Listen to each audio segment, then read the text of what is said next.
11 I think. तो हम chapter number 3 start करेंगे। उससे पहले थोड़ा सा आपको बता दूं, अगर जो एरर्स की हम बात कर रहे थे, आपको याद होगा errors due to addition, error due to difference, error due to product, then finally हमने किया था एरर ड्यू टू डिवीजन। ये तो कर लिया था। एक आता है error due to powers, exponents जिसको हम कहते हैं, like area equal to L square है, like volume equal to L cube है। और भी फॉर्मूलाज होते हैं जिनमें कुछ फिजिकल क्वांटिटी की पावर 1 नहीं होती है, 1 से ज्यादा होती है, जैसे यहाँ पावर 2 है, यहाँ पावर 3 है। तो एरर ड्यू टू एक्सपोनेंट्स है। अब फिजिकल क्वांटिटी तो लेंथ ही है सिंगल, बट उसकी एक्सपोनेंट है। फिजिकल क्वांटिटी तो एक ही है, बट उसकी एक्सपोनेंट है, कुछ पावर है, तो हम उसकी भी बात कर लें तो बेटर है। देखिए कैसे, जैसे कोई फिजिकल क्वांटिटी है z, और वो कैसे डिपेंड करती है, इस तरह कुछ पावर है a टू द पावर 2। तो z एक फिजिकल क्वांटिटी है, वो कब रिसीव होती है, when we square the physical quantity a।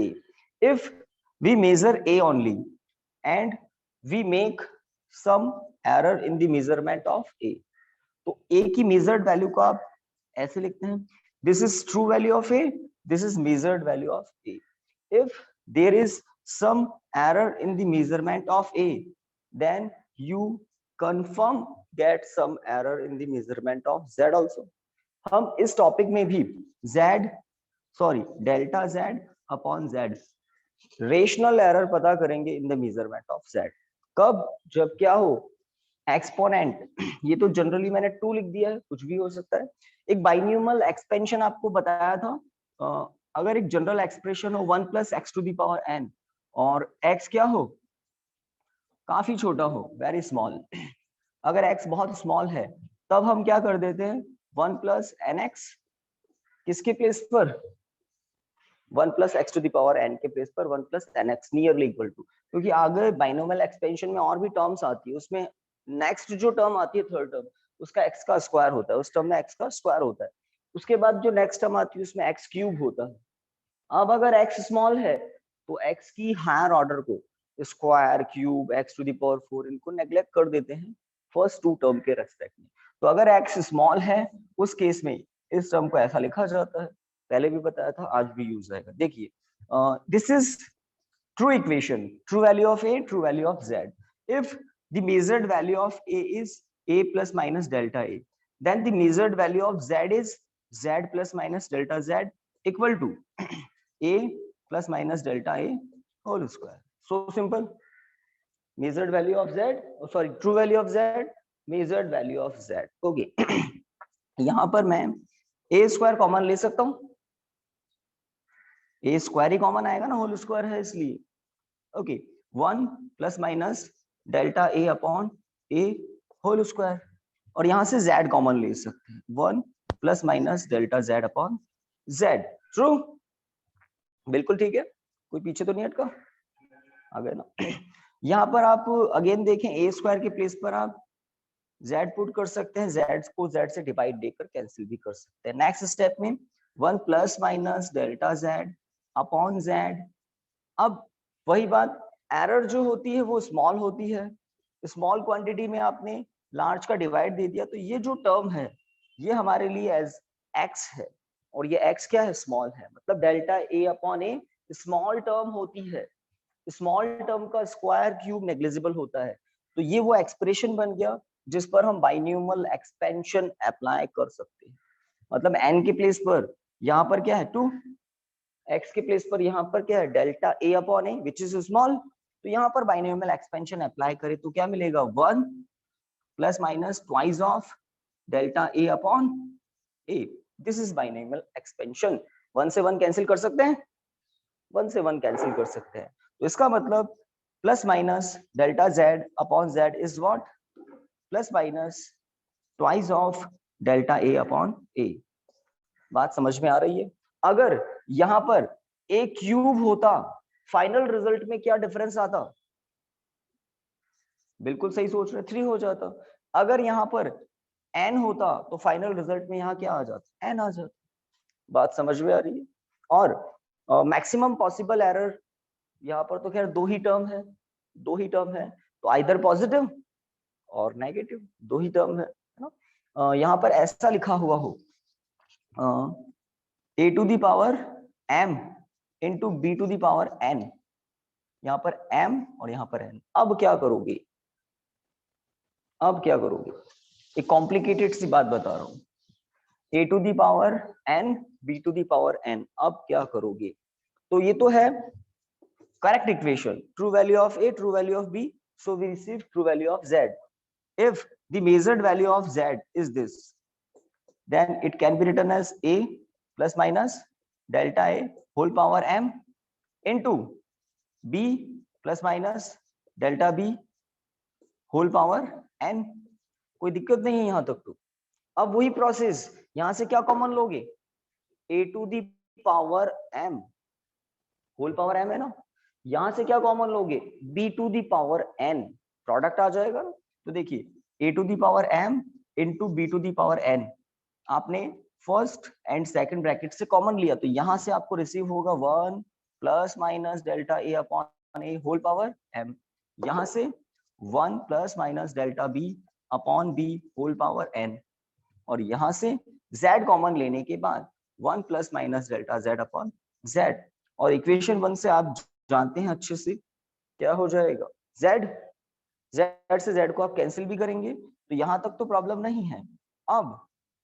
अब binomial expansion in the both brackets, जैसे ही बाइन्यूमल एक्सपेंशन अप्लाई करेंगे, यहाँ क्या हो जाएगा 1 प्लस माइनस m, यहाँ पर 1 प्लस माइनस n, इन दोनों टर्म्स को ब्रैकेट, इन दोनों ब्रैकेट्स को प्रोडक्ट कर सकते हैं, क्या मिलेगा 1, 1 से 1 का product, then plus minus n।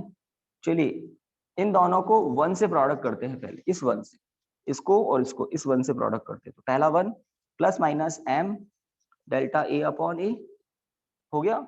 अब इन दोनों को इस टर्म से प्रोडक्ट करते हैं, तो आएगा क्या आएगा, plus minus n delta b upon b, plus minus दो पॉसिबिलिटीज होगी, दो बार प्लस दो बार माइनस, तो प्लस माइनस लिख सकते हैं mn है ना, delta a into delta b upon A B. ये जो टर्म है इससे नेग्लिजिबल किया जाता है, वेरी स्मॉल, दो स्मॉल क्वांटिटी का प्रोडक्ट ऊपर है, दो लार्ज क्वांटिटी का डिवाइड है, तो फर्स्ट थ्री के कंपैरिजन में लास्ट टर्म को अगर नेग्लिजिबल कर दे तो क्या रिसीव होता है, ये होता है 1 plus minus delta z upon z।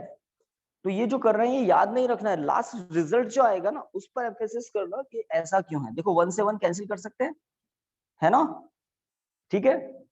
तो अगर ऐसा कोई फॉर्मूला आपको दिख जाए जिनके कुछ एक्सपोनेंट्स है और आपको रेशनल एरर का फॉर्मूला लिखना पड़ जाए, तो रेशनल एरर का फॉर्मूला आप क्या लिखेंगे, पावर आगे delta A upon A, power आगे डेल्टा बी अपॉन बी, है ना। मैक्सिमम पॉसिबल एरर की अगर बात करें तो आप बहुत अच्छे से जानते हैं, मैक्सिमम पॉसिबल एरर में दोनों को सेम साइन का लेते हैं, either both positive either both negative. Maximum possible error के लिए आप क्या करेंगे, delta A upon A plus delta B upon B, add ही होना है दोनों को, either both positive either both negative. This is maximum possible rational error. तो आपको क्या आइडिया लग रहा है, अगर कुछ भी एक्सप्रेशन मिल जाए एक्सपोनेंट्स को आगे पहुंचाओ, delta A upon A delta B upon B, इस तरह से। बुक है किसी के पास,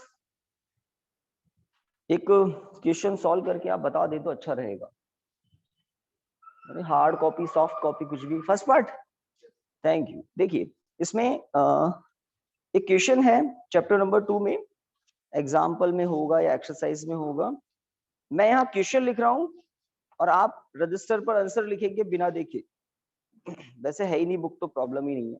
देखिए एक क्वेश्चन है, दो कॉन्सेप्ट यूज लेने हैं, एक तो आपको याद दिला दूं जो हमने डिवाइड वाला किया था ना प्रीवियस क्लास में, जैसे z equal to a by b किया था, मैक्सिमम पॉसिबल एरर की कंडीशन में डेल्टा z अपॉन z क्या लिखा था आपने, plus minus delta a upon a plus minus sorry delta b upon b, ये लिखा था, देखो याद आया कुछ।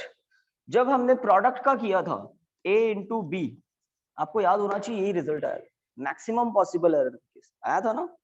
तो अगर मैं यहाँ पर a to the power m upon b to the power n कर दूं, आपको मैक्सिमम पॉसिबल एरर का यही रिजल्ट मिलेगा। रेशियो है ना, वो जो यहाँ पर प्लस माइनस के प्लेस पर माइनस प्लस आ जाएगा, तो मैक्सिमम पॉसिबल एरर के केस में तो या तो दोनों पॉजिटिव होंगे या दोनों नेगेटिव होंगे, दैट्स इट। अरे वो प्रतीक सर की क्लास इधर लगती है, तो आप उधर ले लो या थर्ड नंबर में ले लो, कोई दिक्कत नहीं, बस है ना। कुछ आइडिया लगा? अब एक क्वेश्चन है और आपके लिए बहुत यूजफुल चीज आज हो गई है। जैसे यहाँ पर z इक्वल टू लिखा हुआ है a to the power 4 b to the power 1/3, z equal to a to the power 4 b to the power 1/3। Exponent कुछ भी हो आगे पहुंचाना पड़ेगा आपको। डिवाइड में भी बहुत कुछ है, c to the power 1 and d to the power 3/2। Very nice. Find delta z upon z, मतलब आपको रिलेटिव एरर पता करनी है, delta z upon z।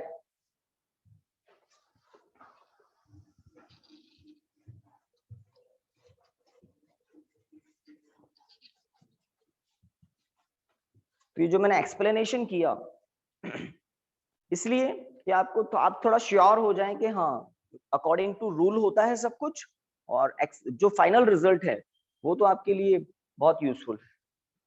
Answer बताइए,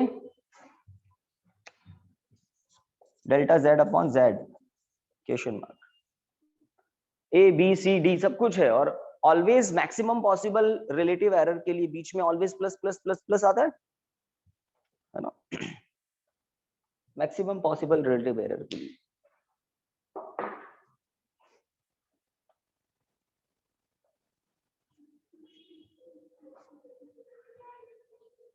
नहीं नहीं, सॉल्व नहीं करना है पूरा, आंसर बताना है, आंसर, फाइनल आंसर, सॉल्व नहीं करना है। वो करते ना delta A plus delta A, नहीं, इसका आंसर बताओ ना आपको।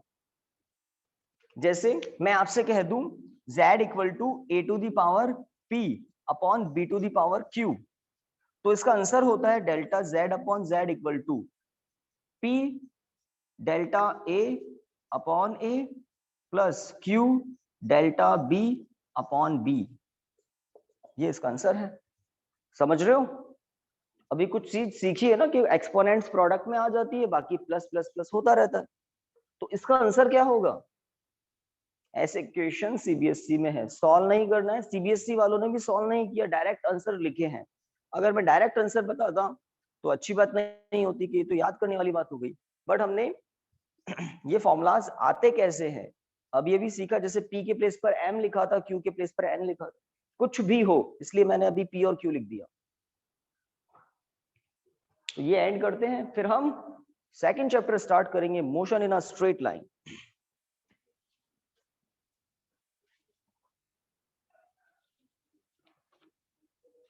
हो गया?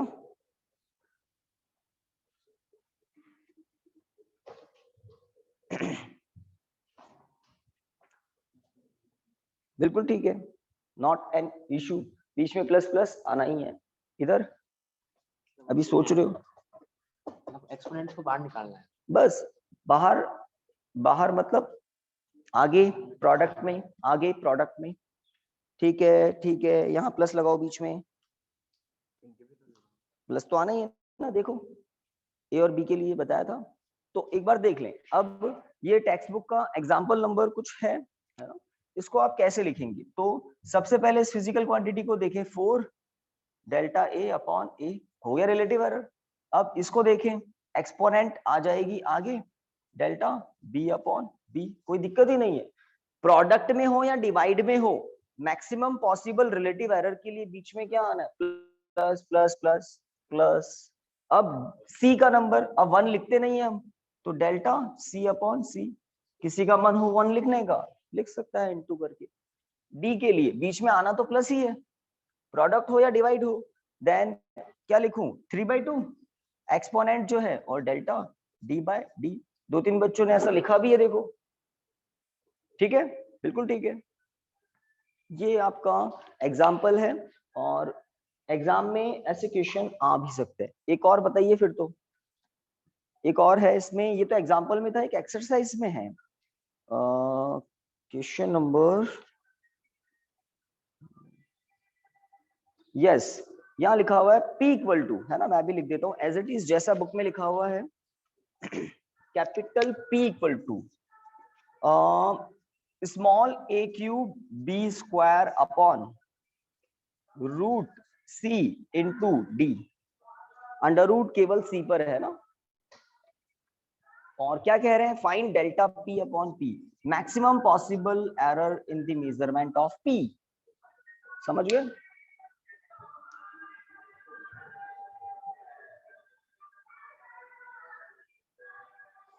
तो दिस इज फॉर प्रैक्टिस, अब तो सही लिखोगे, तो मैं एक बार और राउंड लगा लेता हूं। अंडर रूट का मतलब पावर हाफ, बिल्कुल सही है, बिल्कुल सही है, क्यूब 2 है ना, दिखा ना, cube then 2 then half then 1, बिल्कुल ठीक है, ये डी है ना, ओके। चलिए, तो आपको पांचों बातें बता दी, प्लस हो गया था, माइनस हो गया था, प्रोडक्ट हो गया था, डिवाइड हो गया था, आज एक्सपोनेंट की बात भी होगी, बाइनोमियल एक्सपेंशन को यूज लेकर आगे प्रोडक्ट कर देते हैं। तो ये कोई बहुत बड़ी फिजिक्स नहीं है, इसमें छोटी सी मैथमेटिक्स है, फिजिक्स तो आज थर्ड चैप्टर में स्टार्ट होगी, है ना। तो चैप्टर नंबर 3 स्टार्ट हम कर रहे हैं, motion in a straight line, motion in a straight line, हम चाहते हैं इसको आज स्टार्ट करें और कल कंफर्टेबली आराम से इसको ऐड कर सकते हैं। बहुत छोटा चैप्टर है, आपको पीडीएफ सेंड किया है, आप देखेंगे टॉपिक्स भी इसमें बिल्कुल टिप्स पर होंगे। Motion in a straight line का सीधा सीधा कनेक्शन आपकी 9th की इजी सी फिजिक्स से है, वहां पर आप first equation, second equation, third equation of motion पढ़ते हैं न्यूटन की, यहाँ पर भी पढ़ेंगे। और एक्सरसाइज की बात करें तो इस चैप्टर की एक्सरसाइज बहुत अच्छी है, चैप्टर तो आप जल्दी कर लेंगे, कल एंड कर लेंगे, इसकी एक्सरसाइज बहुत अच्छी है। ओके, तो हम बात करते हैं सबसे पहले मोशन या मोशनल स्टेट, क्या होती है मोशनल स्टेट। तो हम कहते हैं फिजिक्स में, आप कह रहे हैं कोई पार्टिकल अगर मोशन कर रहा है तो मोशनल स्टेट है, बट फिजिक्स में हम कहते हैं when position of any object changes with respect to time then the object is said to be in motion.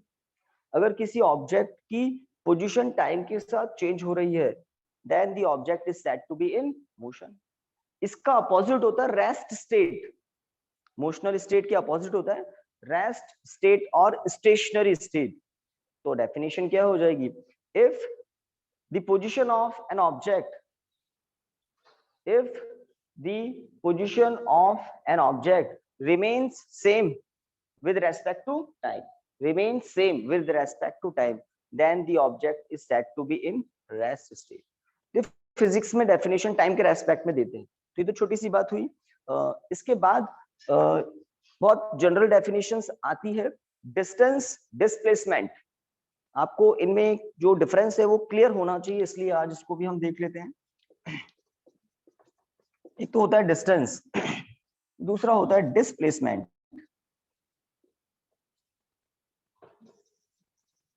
Displacement, distance scalar है या वेक्टर, डिस्टेंस स्केलर है, हम कहते हैं the total length of path, length of path travelled by an object is called distance. Displacement क्या होता है, तो हम कहते हैं the shortest distance, shortest distance between any two points is called displacement between the 2 points। तो displacement shortest length होती है या straight path होता है between any 2 points, और displacement को हम वेक्टर कंसीडर करते हैं। डिस्टेंस स्केलर है, डिस्प्लेसमेंट वेक्टर क्वांटिटी है, वेक्टर क्वांटिटी है। ओके, अगर छोटी सी बात, एक सर्कल है ऑफ रेडियस 7 सेंटीमीटर, ठीक है, इस सर्कल के 4 पार्ट्स हम कर देते हैं ऐसे 90 डिग्री पर, 2 डायगोनल हैं, ठीक है, तो ये कितने क्वाड्रेंट हो गए, इक्वल 4 क्वाड्रेंट हो गए, 90 90 90 90। This is A point, B point, C point, D point, और इसका सेंटर है ओ, रेडियस है 7 सेंटीमीटर।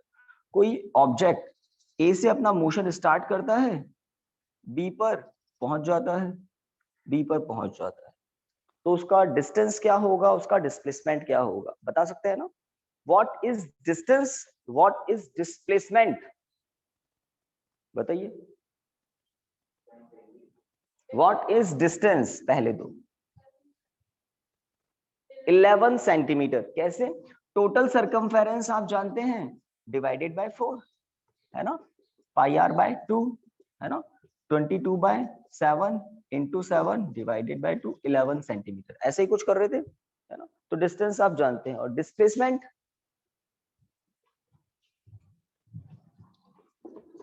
डिस्प्लेसमेंट कैसे? Pythagoras theorem, straight distance between the two points. A B line, ये जो लाइन मैंने ड्रॉ की है, this is called displacement. Straight path, shortest distance. तो पाइथागोरस थ्योरम 90 डिग्री है ना, सब जानते हैं। तो ये तो आपको इजी सी बात है। तो ये तो है डिस्टेंस और डिस्प्लेसमेंट के मैग्नीट्यूड, और डिस्प्लेसमेंट की डायरेक्शन भी होती है। जैसे बॉडी अगर कर्व क्रॉस करके यहाँ गई है, तो उसका डिस्प्लेसमेंट है A B, A B vector लगा देते हैं टुवर्ड्स ए बी। अगर बी से ए की तरफ आती तो मैं बी ए वेक्टर लिख देता, अपोजिट हो जाता। तो डिस्टेंस, डिस्प्लेसमेंट, आपको डेफिनेशन पता होनी चाहिए, एक डिफरेंस पता होना चाहिए। फॉर एग्जांपल, एक जैसे नंबर लाइन होती है ना, वैसे किसी ग्राउंड पर एक स्ट्रेट लाइन ड्रॉ कर दी, और यहाँ पर लिखा हुआ है 0, ये ओरिजिन है एक्स एक्सिस का, और this is positive x direction. यहाँ पर मार्किंग की हुई है 1 मीटर, 2 मीटर, 3 मीटर, 4 मीटर। तो इस राइट डायरेक्शन को हमने पॉजिटिव लिया है। डिस्प्लेसमेंट वेक्टर क्वांटिटी होती है ना। अब जस्ट इसके ऑपोजिट डायरेक्शन में होगा -1 मीटर, -2 मीटर, -3 मीटर, इस तरह से -4 मीटर।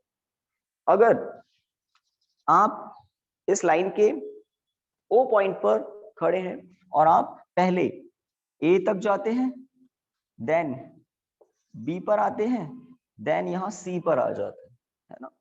तो बी तक आप पहुंचे, रूल क्या है? O to A, then A to B, then B to C। आप B तक पहुंचे, O पर खड़े थे, B तक पहुंचे, कितना डिस्टेंस, कितना डिस्प्लेसमेंट ट्रेवल आपने किया? डिस्टेंस कितना?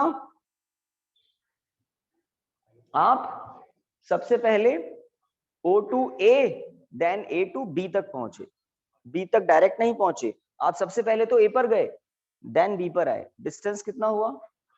5 ऐड कर दिया ना आपने, 3 + 2, 3 + 2, 5 metre.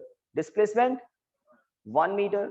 Starting point end point के बीच का स्ट्रेट डिस्टेंस, डिस्प्लेसमेंट +1 मीटर। अगर आप सी पर पहुंच गए finally, O to A, A to B, B to C, सी पर फाइनली जाकर खड़े हो गए, अब डिस्टेंस कितना है? डिस्टेंस कितना है? 9 मीटर, क्योंकि O to A, देन यहां तक 6, 6 + 3 9। डिस्टेंस कभी सब्ट्रैक्ट नहीं होता, ऐड ही होता रहता है। जैसे आप व्हीकल ड्राइव कर रहे हैं, यहाँ से घर से यहाँ आए, यहाँ से वापस घर चले गए, डिस्प्लेसमेंट तो 0 हो जाएगा, बट व्हीकल का जो स्पीडोमीटर है, वहां जो मीटर लगा हुआ है, वो तो आगे ही आगे चलता रहता है, क्योंकि डिस्टेंस तो कवर करके आए हो ना। तो डिस्टेंस तो ऐड ही होती रहती है। 9 metre is correct. Displacement -3 metre, opposite direction में चले गए ना, -3 मीटर। तो डिस्प्लेसमेंट पॉजिटिव भी हो सकता है, नेगेटिव भी हो सकता है, 0 भी हो सकता है। अगर सी के प्लेस पर ओ कह देते, तो डिस्टेंस तो होता 6 मीटर, और डिस्प्लेसमेंट हो जाता 0। Distance 6 metre, displacement 0। तो ऐसे छोटी छोटी बातें स्टार्टिंग में इस चैप्टर में बताई जाती है कि मोशनल स्टेट क्या होती है, रेस्ट स्टेट, स्टेशनरी स्टेट क्या होती है, डिस्टेंस, डिस्प्लेसमेंट। और डिस्टेंस डिस्प्लेसमेंट से आगे हम लीड करते हैं किसको? स्पीड, वेलोसिटी, है ना। तो अब बात कर लेते हैं नेक्स्ट, स्पीड देन वेलोसिटी। दोनों की यूनिट सेम होती है, जैसे डिस्टेंस और डिस्प्लेसमेंट की सेम होती है। स्पीड क्या है? तो हम कहते हैं, आप सब भी जानते हैं, the rate of change of distance, the rate of change of distance, distance आ जाता है। इसमें हम कहते हैं the rate of change of displacement, displacement, that's it. तो डेफिनेशन में यहाँ ये स्केलर हो जाएगा, डेफिनेशन के अकॉर्डिंग ये स्केलर होगा और ये क्वांटिटी वेक्टर क्वांटिटी होगी। स्पीड कभी नेगेटिव नहीं होती, ऑलवेज पॉजिटिव, जैसे डिस्टेंस कभी नेगेटिव नहीं होता है, ऑलवेज पॉजिटिव होगा। वेलोसिटी पॉजिटिव भी हो सकती है, नेगेटिव भी हो सकती है। जैसे एम था नॉर्थ डायरेक्शन में जाने का, बट गलती से कोई बॉडी, कोई ऑब्जेक्ट, कोई व्हीकल साउथ में चला गया तो उसकी वेलोसिटी नेगेटिव कंसीडर की जाएगी, है ना। डिस्टेंस, स्पीड तो उसकी पॉजिटिव है, बट वेक्टर क्वांटिटी होने से वेलोसिटी को नेगेटिव भी लिया जा सकता है, होती है ना। ओके, ये छोटी छोटी बात हो जाती है। फिर हम ग्राफ की बात करते हैं जो इस चैप्टर में थोड़ा यूजफुल है। ग्राफ, तो ग्राफ कौन कौन से हो सकते हैं? एक हम कहते हैं एक्स टी ग्राफ, एक्स मतलब डिस्प्लेसमेंट, टी मतलब time, displacement time graph. Displacement time graph, सबसे पहले अगर कोई बॉडी, जैसे प्लेटफॉर्म है, इस प्लेटफॉर्म पर कोई ऑब्जेक्ट, कोई बॉडी रखी हुई है और वो बॉडी मोशन नहीं कर रही है, तो उस बॉडी के लिए जो मोशन नहीं कर रही है, जो रेस्ट स्टेट में है, उसका डिस्प्लेसमेंट टाइम ग्राफ कैसा होगा? ऐसा होगा। हॉरिजॉन्टल डायरेक्शन में टाइम दिख रहा है, वर्टिकल डायरेक्शन में एक्स दिख रहा है, तो बॉडी का डिस्प्लेसमेंट टाइम ग्राफ ये होगा, है ना।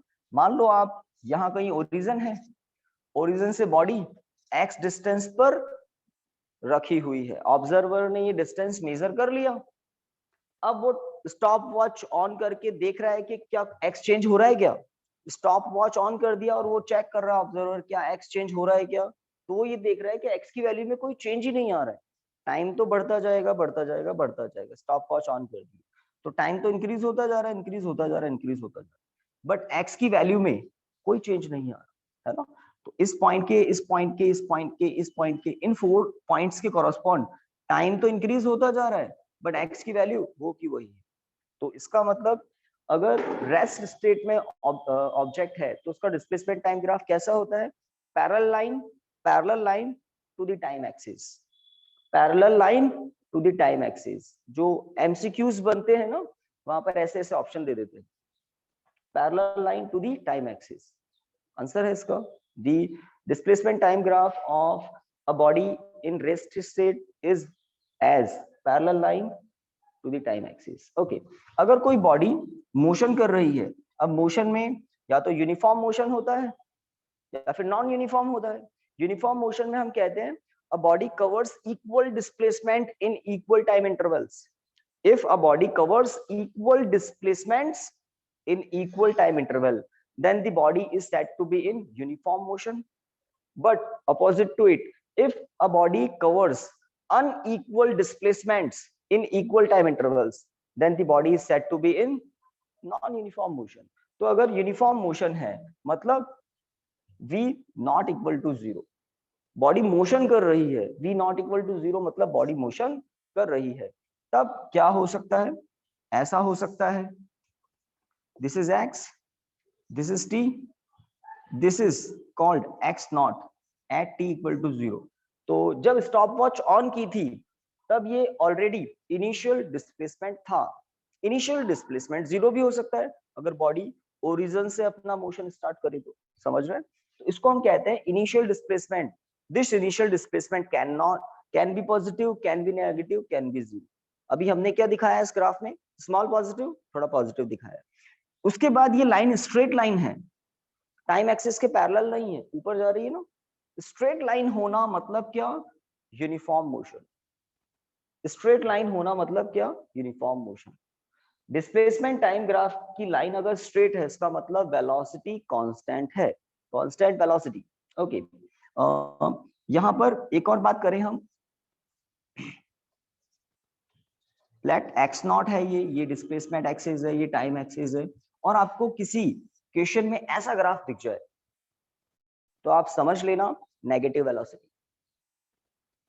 डिस्प्लेसमेंट कम हो रहा है ना, डिस्प्लेसमेंट कम हो रहा है, ऑलरेडी बॉडी किसी एक्स नॉट डिस्प्लेसमेंट पर थी और बॉडी इधर नहीं जा रही है, बॉडी इधर आ रही है, एक्स की वैल्यू कम हो रही है, नेगेटिव वेलोसिटी, है ना। तो अगर स्लोप इस तरफ हो तो नेगेटिव वेलोसिटी, उस तरफ हो पॉजिटिव वेलोसिटी। लाइन दोनों स्ट्रेट है इसका मतलब positive velocity negative velocity constant है, यूनिफॉर्म है, ठीक है। एक और बात, अगर कर्व हो, अगर कोई बॉडी एक्सेलरेटेड हो, एक्सेलरेटेड बॉडी में वेलोसिटी चेंज होती है, तो अगर एक्सेलरेशन पॉजिटिव हो तो ग्राफ कैसा होगा?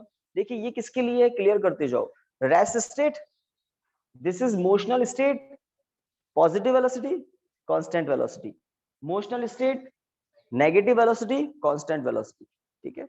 अब देखिए लेट पॉजिटिव वेलोसिटी है, एक्सेलरेटेड वेलोसिटी है, जिससे आप व्हीकल डेराइव करते हैं, है ना। तो आप कुछ मोमेंट के लिए जब एक्सेलरेशन कर रहे हैं तो स्पीड अप हो रहा होता है, उस कंडीशन में एक्सटी ग्राफ कैसा होता है? तो स्ट्रेट लाइन नहीं होता है, क्योंकि यूनिफॉर्म वेलोसिटी में तो स्ट्रेट होता है, यहाँ पर डिस्प्लेसमेंट। तो ये ग्राफ कुछ रेस्ट से स्टार्ट किया है, ये कुछ ऐसा होता है ना। इनिशियली v जीरो था, डिस्प्लेसमेंट भी इनिशियली जीरो था, ऐसा मान ले।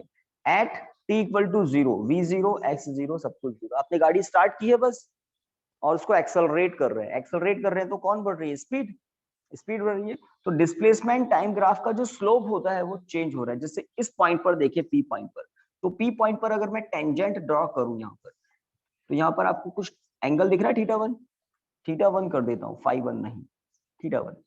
और किसी दूसरे टाइम पर, यहाँ पर एक टाइम था t1 टाइम, किसी दूसरे टाइम t2 पर आपकी गाड़ी ने अब थोड़ी स्पीड गेन कर ली है, यहाँ पर इस पॉइंट Q पॉइंट के कॉरेस्पॉन्ड अगर मैं टेंजेंट ड्रॉ करूं यहाँ पर, तो उस टेंजेंट का जो स्लोप होगा थीटा टू, वो ज्यादा है थोड़ा। ये एंगल थीटा वन पहले कम था, ये एंगल थीटा टू थोड़ा ज्यादा है। ये स्लोप क्या होता है? तो हम कहते हैं स्लोप होता है टेन थीटा। और टेन थीटा क्या होता है? Perpendicular upon base, perpendicular upon base. तो यहाँ पर ये जो मैं ट्राइंगल देख रहा हूँ, इसका परपेंडिकुलर बड़ा हो गया, बेस कंपैरेटिवली छोटा है, तो ऑब्वियसली टेन थीटा ज्यादा मिलेगा ना। और टेन थीटा क्या होता है? डिस्प्लेसमेंट टाइम ग्राफ के लिए, डिस्प्लेसमेंट टाइम ग्राफ के लिए टेन थीटा क्या होता है? स्पीड और वेलोसिटी। फिर डिस्प्लेसमेंट अपॉन टाइम क्या होगा? वेलोसिटी। सही बात है ना। तो ये वर्टिकल लाइन किसके पैरेलल है? तो ये एक्चुअल में in meter some displacement, in meter this is some displacement. Horizontal line पर क्या है? टाइम। तो ये हॉरिजॉन्टल लाइन क्या होगी? सम सेकंड्स। तो सम डिस्प्लेसमेंट अपॉन सम सेकंड्स स्पीड। तो इसका मतलब एंगल ज्यादा होने से टेन थीटा ज्यादा होता है, और टेन थीटा ज्यादा होता है मतलब कौन ज्यादा हो जाती है? स्पीड। अगर लाइन स्ट्रेट है तो आप इस पॉइंट पर, इस पॉइंट पर, इस पॉइंट पर टेंजेंट ड्रॉ करो, वो कॉन्साइड कर जाएगी इस लाइन के, और हमेशा एंगल कैसा मिलेगा? सेम मिलेगा, सेम मिलेगा। इसका मतलब टेन थीटा चेंज नहीं हो रहा है, इसका मतलब स्पीड और वेलोसिटी दोनों फिक्स है। समझ रहे हैं? तो स्लोप की कहानी भी बहुत इंपॉर्टेंस रखती है। Tan theta is the one and only trigonometric ratio which represents slope. 6 trigonometric ratio में से टेन थीटा एक ट्रिग्नोमेट्रिक रेशियो है जो किसको रिप्रेजेंट करता है? स्लोप को, क्योंकि ये होता है perpendicular upon base, perpendicular upon base. तो ये स्लोप का बेस्ट रिप्रेजेंटेटर परपेंडिकुलर। यहाँ इस केस में आप देखें तो, इस केस में आप देखें तो यहाँ पर ये है ना P point, this is perpendicular, this is base. तो परपेंडिकुलर छोटा है, बेस बड़ा है, स्पीड कम है, इसका मतलब है ना। यहाँ पर ये जो एंगल है, ये जो एंगल है, और टाइम के साथ ये ग्राफ बढ़ता जा रहा है, बढ़ता जा रहा है, और आगे जाकर कोई कांस्टेंट स्पीड से आप चलाने लग जाते हैं, दैट्स इट। हाँ, अगर कोई ब्रेक लगाने लग जाए तो एक्सेलरेशन कैसा हो जाता है? नेगेटिव। अगर नेगेटिव एक्सेलरेशन हो तो स्पीड डाउन होती है, उसका ग्राफ कुछ अलग टाइप का होता है। कैसा होता है? देखिए, उसका ग्राफ आप ऐसे समझ सकते हैं, डिस्प्लेसमेंट टाइम ग्राफ की बात करें तो उसका ग्राफ कुछ ऐसा होता है, समझ रहे हैं? ये राइजिंग में था, है ना।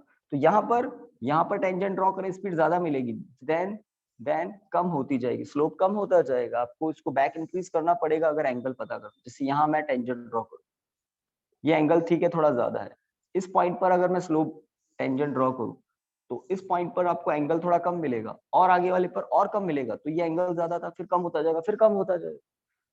तो ये छोटी छोटी बातें हैं, ऐसी चीजें तो आपको एनसीईआरटी में भी नहीं मिलेगी। बट हाँ, रेस्ट स्टेट में क्या होता है, यूनिफॉर्म मोशन में क्या होता है ना। This is positive velocity, this is for positive, this is for negative velocity. अगर एक्सेलरेटेड बॉडी है, पॉजिटिव एक्सेलरेशन है तो इंक्रीज होती है, और अगर नेगेटिव एक्सेलरेशन है तो डाउन भी हो सकती है। तो ये सारे कितने हो गए? 5, 1 2 3 4 5, पांचों के पांचों क्या है? Displacement time graph. ध्यान दें, डिस्प्लेसमेंट टाइम ग्राफ, क्योंकि अब मैं स्विच करूंगा वेलोसिटी टाइम ग्राफ पर, ठीक है? उसकी कहानी बिल्कुल अलग है। तो ये आप अलग फोल्डर बना ले दिमाग में डिस्प्लेसमेंट टाइम ग्राफ के लिए। Rest state, motional state, motional state. यहाँ पर कोई एक्सेलरेशन नहीं है, मैं चाहूं तो यहाँ क्या कह सकता हूँ? a equal to 0, a equal to 0, तभी तो v कांस्टेंट होता है। और यहाँ पर कुछ ना कुछ a है, यहाँ पॉजिटिव है लेट, यहाँ लेट नेगेटिव है, ठीक है?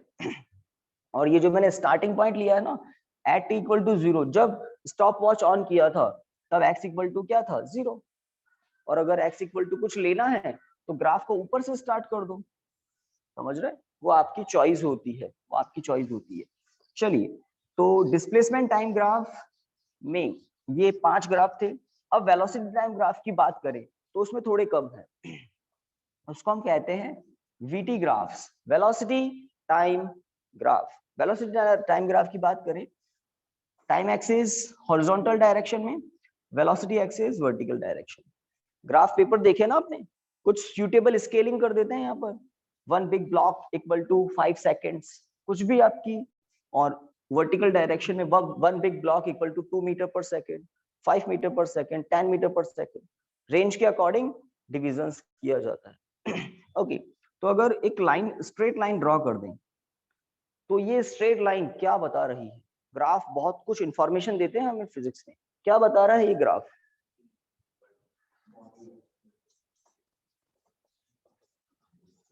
कोई बोल रहा था बॉडी रेस्ट पर है, ये v है, x नहीं है। जब x होता है तो इसका मतलब x चेंज नहीं हो रहा है, x चेंज नहीं हो रहा है मतलब रेस्ट पर है। अब यहाँ v है और ये लाइन बता रही है कि v चेंज नहीं हो रहा है, तो इसका मतलब कांस्टेंट वेलोसिटी, वेलोसिटी है, मोशन हो रहा है, कांस्टेंट। तो मैंने कहा ना, एक्सटी ग्राफ की कहानी अलग है, फोल्डर अलग बना लेना। अब हम स्विच कर चुके हैं किस पर? Velocity time graph. समझ गए ना? तो हॉरिजॉन्टल लाइन क्या बता रही है? वेलोसिटी कांस्टेंट, वेलोसिटी कांस्टेंट है। और यहाँ पर कुछ हाइट दिख रही है आपको, तो इसका मतलब कुछ वेलोसिटी है। मैंने यहाँ पर ऐसे ग्राफ थोड़ी प्लॉट कर दिया, इसका मतलब है जीरो वेलोसिटी, जीरो वेलोसिटी, है ना? तो कुछ हाइट है ना, इसका मतलब there is some velocity. Okay, ये तो है कांस्टेंट वेलोसिटी। अब हम कांस्टेंट एक्सेलरेशन अगर होता है ना, तो वेलोसिटी में इंक्रीमेंट इक्वल टाइम में इक्वल होता है। जैसे मैं कह दूं a इक्वल टू है 2 मीटर पर सेकंड स्क्वायर, एक ऑब्जेक्ट मोशन कर रहा है इस एक्सेलरेशन के अंडर, तो हर 1 सेकंड के बाद उसकी वेलोसिटी में 2 मीटर पर सेकंड का इंक्रीमेंट कर देगा। ये 2 मीटर पर सेकंड स्क्वायर का मतलब है ना, हर 1 सेकंड के बाद उसकी वेलोसिटी में 2 मीटर पर सेकंड का इंक्रीमेंट हो जाएगा। यही होता है ना, यही होता है, ठीक है? तो अगर यहाँ पर टाइम एज यूजुअल, यहाँ पर वेलोसिटी आपने ले लिया, और एट t इक्वल टू 0 जब आपने स्टॉप वॉच ऑन किया, उस मोमेंट पर इनिशियल वेलोसिटी है u, होता है कुछ इनिशियल वेलोसिटी के लिए सिंबल, तो t equal to 0 initial time, u initial velocity in metre per second. तो इस वेलोसिटी एक्सिस पर मीटर पर सेकंड में वेलोसिटी होगी, यहाँ 0 मीटर पर सेकंड, यहाँ 1 metre per second, 2 metre per second, 3 metre. Late यहाँ पर ये u metre per second initial velocity थी, हमने एक्सेलरेशन अप्लाई किया। कैसा acceleration? Constant acceleration, constant positive acceleration. तो अब बॉडी के लिए वेलोसिटी टाइम ग्राफ ऐसा होगा, ऐसा होगा। एक और बात बता दूं, अगर बॉडी की इनिशियल वेलोसिटी 0 है तो सेम ग्राफ कहां पर फिट हो जाता है? यहां पर u इक्वल टू क्या है? 0। तो वेलोसिटी टाइम ग्राफ दोनों ही है, दोनों ही कांस्टेंट एक्सेलरेशन के लिए है। ये कुछ इनिशियल वेलोसिटी वाला ग्राफ है और यहाँ पर कोई इनिशियल वेलोसिटी नहीं है। स्ट्रेट लाइन क्या बताती है? कांस्टेंट एक्सेलरेशन, समझ रहे हैं? Constant acceleration. जब हम डिस्प्लेसमेंट टाइम ग्राफ की बात कर रहे थे तो स्ट्रेट लाइन क्या बता रही थी? Constant velocity. x upon T क्या होता है? वेलोसिटी। v अपॉन टी क्या होता है? एक्सेलरेशन। कुछ तो लॉजिक बनाओगे ना, तो वहां डिस्प्लेसमेंट टाइम ग्राफ में स्ट्रेट लाइन क्या बताती है? Constant speed, constant velocity. Velocity time graph में ये स्ट्रेट लाइन क्या बताती है? Constant acceleration. समझ रहे? अब अगर एक्सेलरेशन को भी आप इंक्रीज करें तो ये लाइन स्ट्रेट नहीं रहेगी, that's it.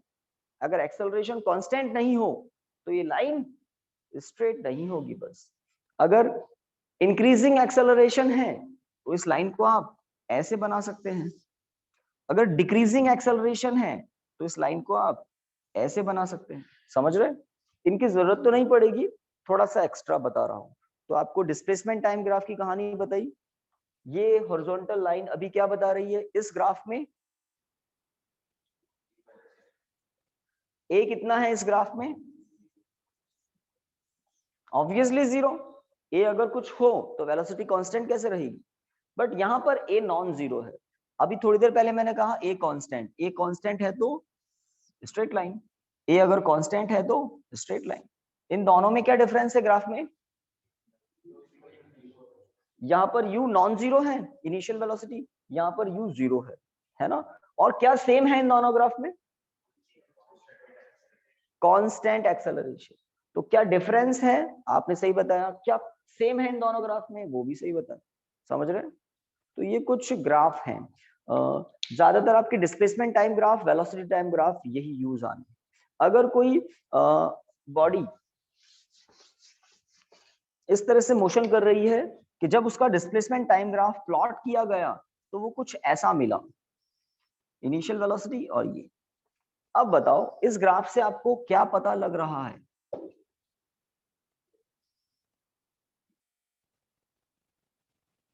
Negative velocity. Negative velocity, negative velocity. A तो जीरो होगा। क्यों ए जीरो होगा? स्ट्रेट लाइन है ना, स्ट्रेट लाइन है। कुछ गड़बड़ हो गई है ना? कौन कह रहा है स्ट्रेट लाइन में? जब ये वाली स्ट्रेट लाइन होती है ना, ये वाली स्ट्रेट लाइन, समझे? अभी अभी बता रहे थे, तब क्या है? v constant. तब क्या है? a zero. v constant a zero. But इस केस में कुछ ना कुछ a है, वो पॉजिटिव है। इस केस में कुछ ना कुछ a है और वो पॉजिटिव है। बट इस केस में नेगेटिव है। नेगेटिव वेलोसिटी, नेगेटिव एक्सेलरेशन, नीचे आ रहा है ना, ऑपोजिट डायरेक्शन में। अगर वेलोसिटी की वैल्यू टाइम के साथ कम होती जाए, इसका मतलब रिटार्डेशन। तो वेलोसिटी की वैल्यू टाइम के साथ कम हो रही है, इसका मतलब यहाँ पर ए कैसा है? नेगेटिव है। रिटार्डेशन बोलते हैं नेगेटिव ए को। ओके, तो यहाँ पर कुछ इनिशियल वेलोसिटी थी। अगर बॉडी की इनिशियल वेलोसिटी 0 हो और उस पर रिटार्डेशन लग जाए तो वेलोसिटी नेगेटिव डायरेक्शन में चले जाती है। समझ रहे हैं? Negative direction. ये टाइम एक्सिस। इनिशियल वेलोसिटी तो 0 थी और बॉडी पर रिटार्डेशन लगा दिया तो पॉजिटिव डायरेक्शन में नहीं जाएगी, बॉडी नेगेटिव डायरेक्शन में जाने लग जाएगी। समझ रहे हैं? We negative. पॉजिटिव डायरेक्शन में तो कुछ भी आया ही नहीं, है ना? तो और टाइम टाइम के साथ नेगेटिव एक्सेलरेशन को रिमूव नहीं किया जाए तो वेलोसिटी की वैल्यू एक मोमेंट का 0 होगी, उसके बाद नेगेटिव जाने लग जाएगी। समझ रहे हैं?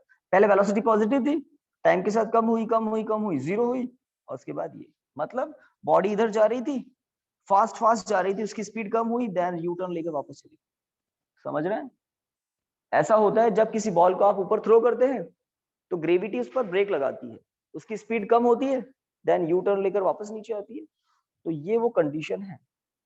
यहां पर क्या हुआ? यू टर्न, है ना? U turn. अब आप कहेंगे यहाँ ऐसे होता है सर यू टर्न, तो मैं कब कह रहा हूँ? ये मैंने कोई पिक्चर थोड़ी बनाई है बॉडी की, ये तो ग्राफ है, ये तो ग्राफिकल रिप्रेजेंटेशन है। ये कोई बॉडी की पिक्चर ऐसा होता है प्रैक्टिकली, और ग्राफ कुछ अलग होते हैं पेपर पर। ग्राफ कुछ अलग होते हैं। तो ग्राफ को रीड करना आपको धीरे धीरे आएगा। कुछ आइडिया तो मैंने दे दिया 50%, बाकी 50% आइडिया जब आप क्वेश्चन से डील करेंगे ना, पिक्चर और क्लियर हो जाएगी। थोड़ा बहुत आइडिया यहाँ हमने दिया। चलिए, टाइम कितना है? 3 मिनट्स। 3 मिनट्स है ना? इन 3 मिनट्स को यूज लेना ही है। देखिए, एक टॉपिक है छोटा सा, displace equation of motion, v equal to u plus a t first, आप कहते हैं s equal to u t plus half a t square, second equation of motion होता है ना। s लिखे या x लिखे कोई फर्क नहीं पड़ता, डिस्प्लेसमेंट है। देन आप कहते हैं v square equal to u square plus 2ax। These 3 equations of motion, इनका डेरिवेशन आपके लिए बहुत इंपॉर्टेंट है, वो भी ग्राफिकल मेथड से, देन कैलकुलस मेथड से। इस चैप्टर में मैं आपको डिफरेंशिएशन इक्वेशन के, डिफरेंशिएशन एंड इंटीग्रेशन के कुछ फॉर्मूलाज बाद में बताऊंगा। आज एक छोटा सा ग्राफ आप देखें और बात को समझें। Time axis, velocity axis, time axis, velocity axis. यहां पर at t equal to 0, at t equal to 0 initial velocity, if a constant, if a constant and positive constant, then the vt graph is given as velocity time graph, है ना। इस point के correspond late time है t, कुछ तो होगा, time increase हो रहा है, तो यहाँ पर टाइम इंक्रीज हो रहा है, वेलोसिटी भी इंक्रीज हो रही है, बिकॉज ए कैसा है, कांस्टेंट प्लस पॉजिटिव है। तो इस पॉइंट के कॉरस्पॉन्ड लेट वेलोसिटी v है और टाइम t है, टाइम t है और वेलोसिटी v है। आप कोऑर्डिनेट लिखते हैं ना x y, तो हॉरिजॉन्टल डायरेक्शन में टाइम है, x के प्लेस पर टाइम, वर्टिकल डायरेक्शन में वेलोसिटी है, दिख रहा है। ओके, मुझे कोई बताइए इस पॉइंट के कोऑर्डिनेट क्या होंगे?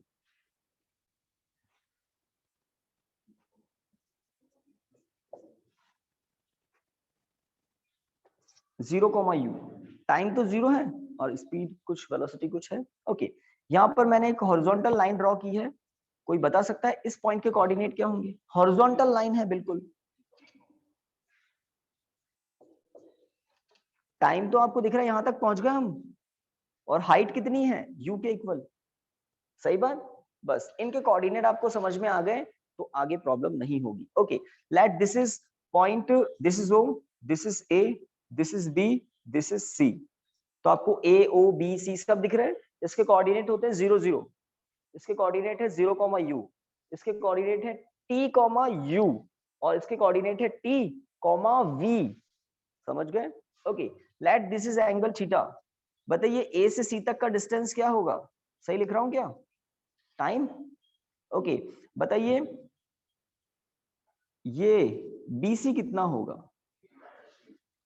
बीसी v माइनस यू बोल रहे हैं और बिल्कुल सही बोल रहे हैं। रीजन, ये हाइट तो है v और ये हाइट है u, तो ये बची हुई हाइट क्या हो जाएगी, है ना, तो ये है u, और b से लेकर b की जो हाइट है वो v है। ओके, अब आपको फोकस किससे पकड़ना है? राइट एंगल ट्राइंगल एबीसी पर, कर पा रहे हैं? In this right angle triangle ABC, tan theta is what? BC upon AC। जब आपको ग्राफिकल मेथड से इन इक्वेशंस को डेराइव करना होगा, ग्राफिकल मेथड से, तो पहले तो आप इस ग्राफ को बनाएंगे, देन सबसे पहले इक्वेशन को डेराइव करने के लिए एक स्टैंडर्ड इक्वेशन, एक स्टैंडर्ड स्टेटमेंट होता है क्या? द स्लोप, मतलब tan theta, the slope of VT graph always represents what? Acceleration. याद है ना, वेलोसिटी अपॉन टाइम क्या होता है? Acceleration. The slope of velocity time graph always represents acceleration, acceleration, because straight line है, ए कांस्टेंट है, तो राइट एंगल ट्राइंगल दिखाई दे रहा है। ओके, tan थीटा के प्लेस पर मैंने ओनली ए लिखा है, tan थीटा ही कौन होता है? एक्सेलरेशन। BC के प्लेस पर और AC के प्लेस पर T, है ना। आ गया फर्स्ट इक्वेशन, देखो आ गया ना, AT equal to V minus U, so V equal to U plus AT। तो इंपॉर्टेंट बात क्या है? The slope of velocity time graph always represents acceleration, क्योंकि जब स्लोप आप निकालेंगे तो कुछ वेलोसिटी में कुछ टाइम का डिवाइड देंगे, velocity in metre per second, time in second, we receives acceleration in metre per second square. ठीक है, देन हम सेकंड और थर्ड इक्वेशन डेराइव करेंगे कल और आगे बढ़ेंगे, ठीक है ना। Thank you students.